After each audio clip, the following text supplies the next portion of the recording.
Today we are going to look at chapter 3 verses 14 and 15 of the Holy Quran. In fact, it's only the last part of verse 15 that we look at. The two verses are, "And surely to our Lord we must return, and they assigned to him a part of his servants. Man, to be sure, is clearly ungrateful." The last part of the verses that I have recited is, man, to be sure, is clearly ungrateful. Because if we look at human nature, generally it is said that people are divided into two groups. When confronted by a glass of water which has some water in it, like this glass here, some will say it's half full and some will say it's half empty. I disagree with that for this reason, that an overwhelming number of people will actually say that the glass is half empty. And I say this because when human beings look at their own lives, rather than see and be grateful for and glorify Allah for what they have, the part of the glass that is full, they actually lament and cry about what they don't have, the part of the glass that is empty.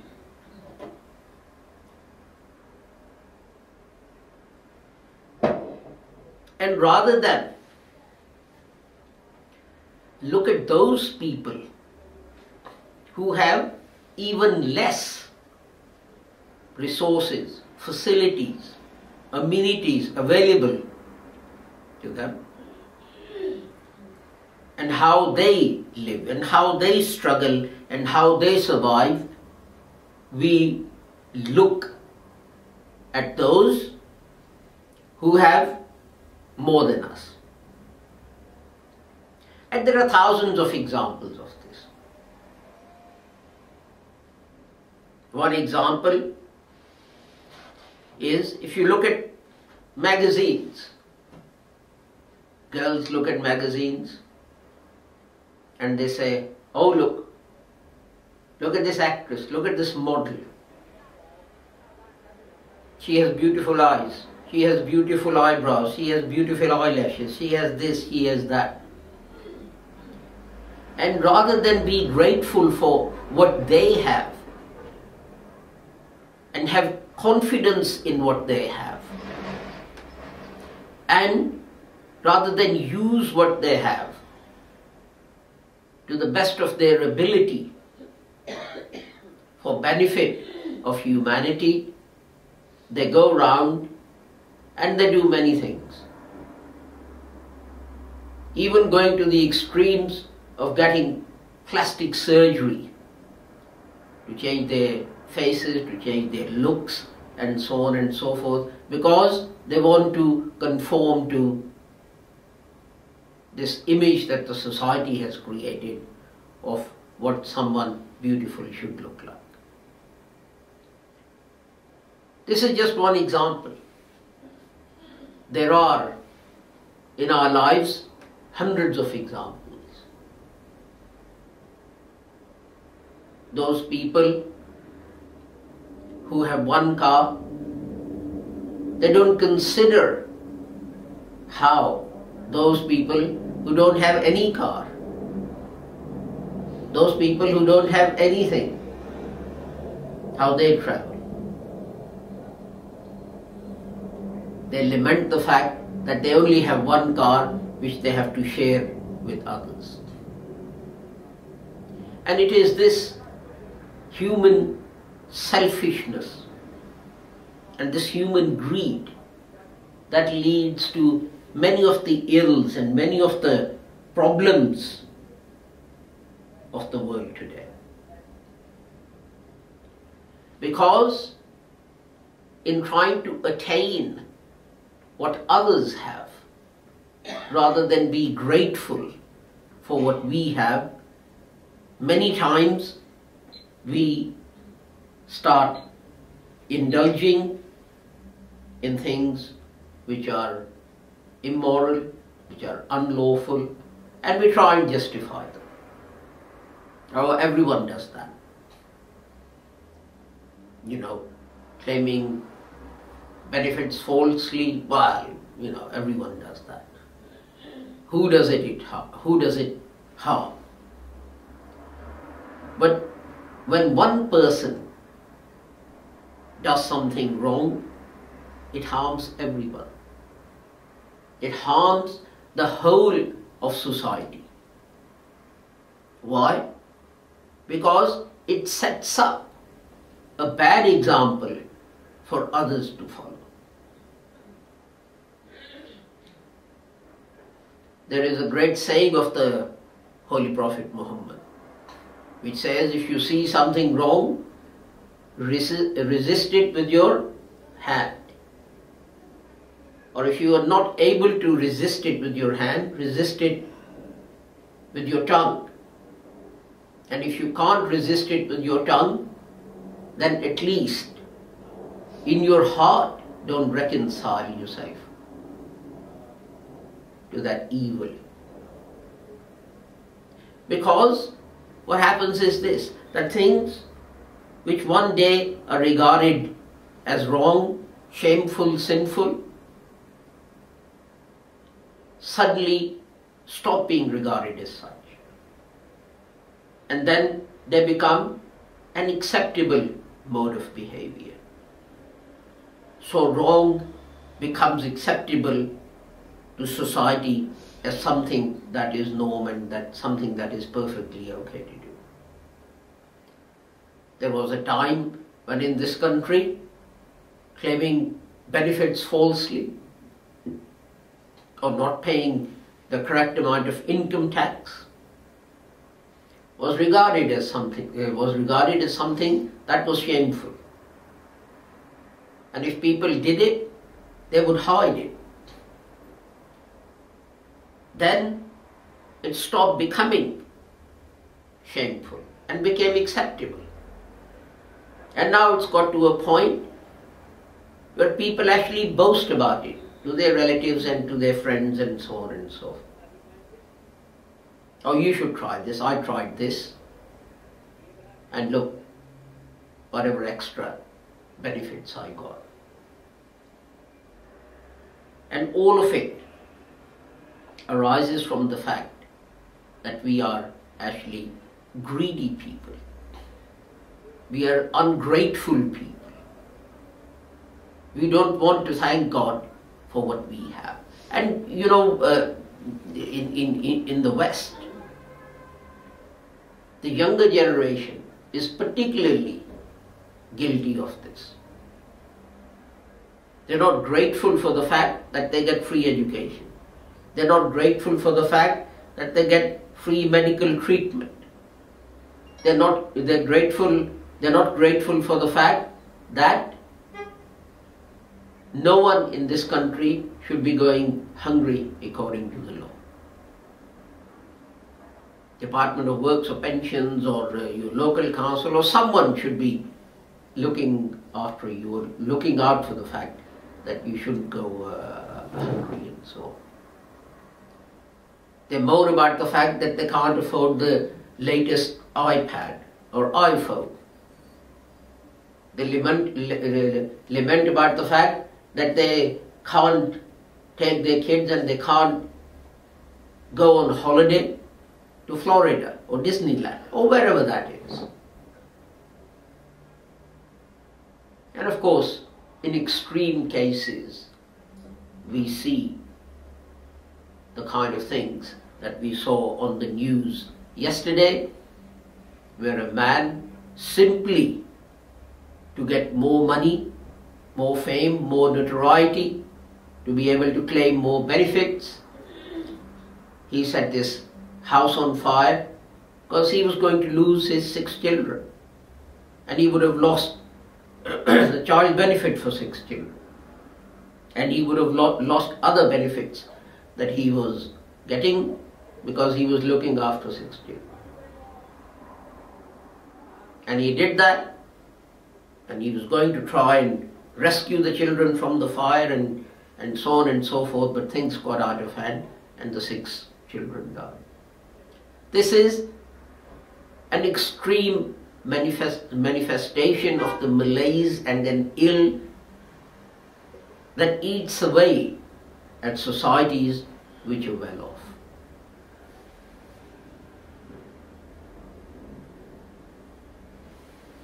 There were some things that struck me while I was away, and I thought I'll mention them so that you can compare them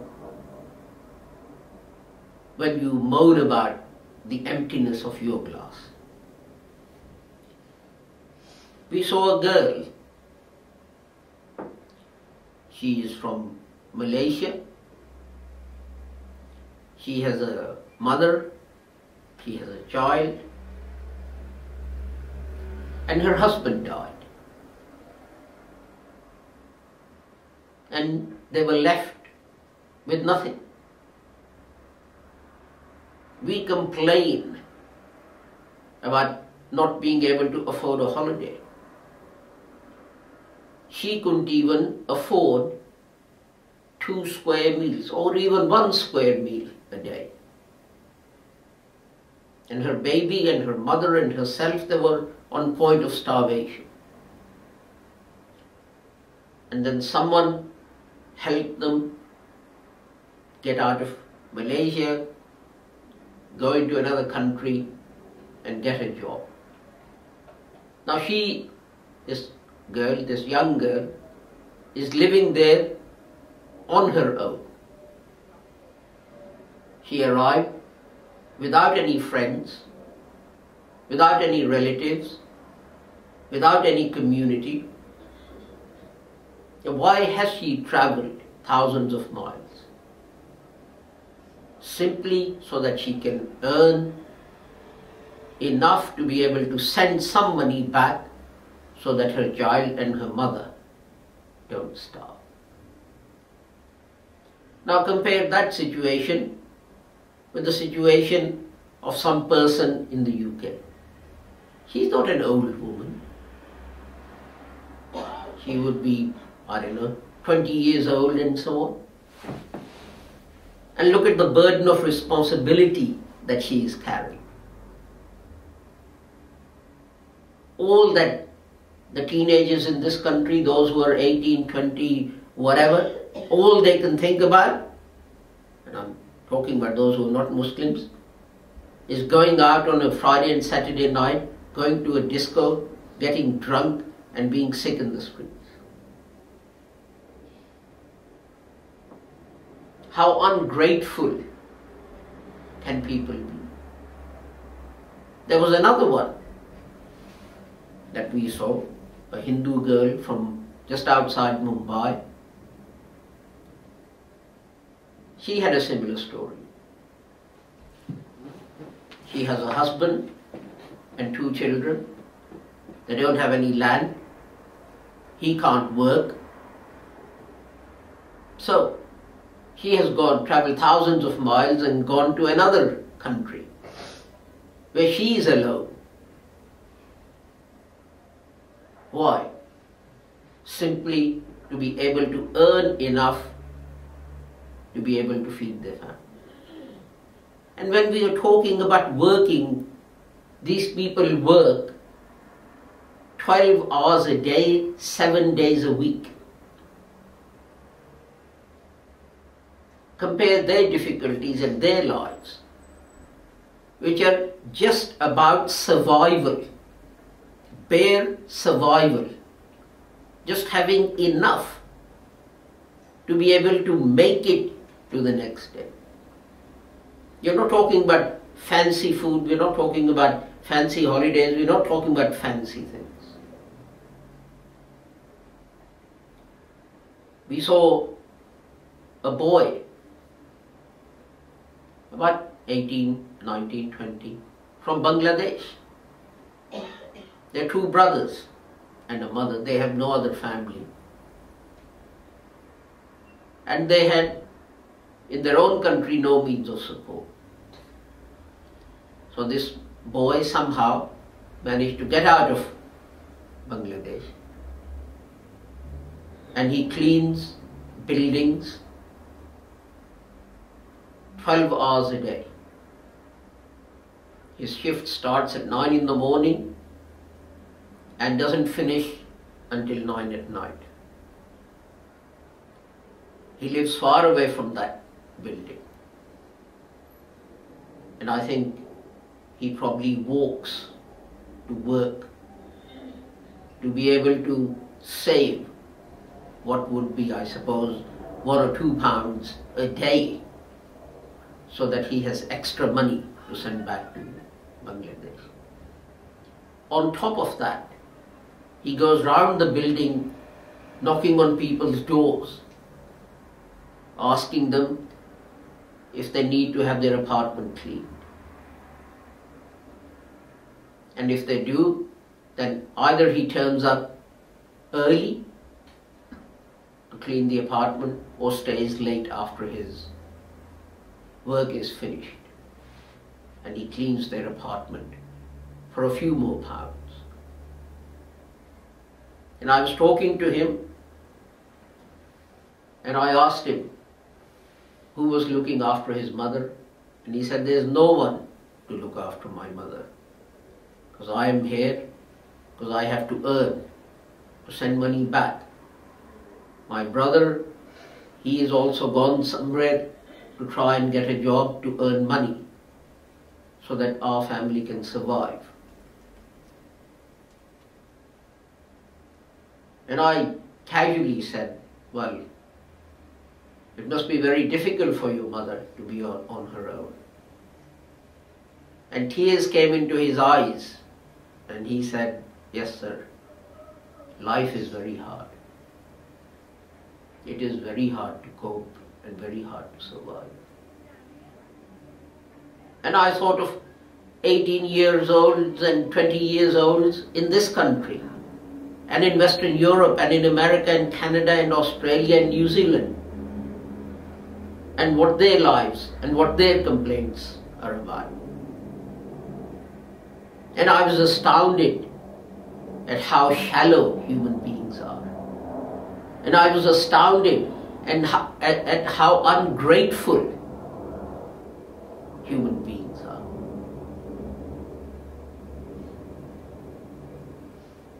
We think having your hair permed and having a new dress every time you go out and having a new iPad and a new iPhone and all these gadgets and apps and video games and so on and so forth, these are the important things. And if you don't get them, then our parents don't love us, or society doesn't care for us. But when we do that, think of these 3 people. They're young people as well. Think of the burden of responsibility on their shoulders. Think of this young man from Bangladesh whose mother survives because he sends her money to buy food. He's not concerned about iPads and iPhones and video games. People talk about leisure and time off. Think about what leisure and what time off he has. Is there any time he has? If his shift is 12 hours a day and he has to walk to and from work, that's 14 hours. Then he has to cook for himself. What leisure time does he have? What joys of life is he going to experience, if there are any for him? So when we complain about these things, let's try and put our complaints into perspective for those people whose lives are really difficult. This 18-year-old from Malaysia who works all the hours God sent to feed her child and mother. This 20-odd-year-old from India who works all the hours that God sent to feed her 2 children and her husband. And this boy from Bangladesh. These are the people that I met. Multiply that many times over. Think of the population of India, Pakistan, Bangladesh, Africa, Sri Lanka and so on. And see how many there are out there who are struggling just to be able to make it alive to the next day. Then look at your own life. And then think of this verse of the Holy Quran. Innal insana lakafurun mubin. Surely, man is an ungrateful creature.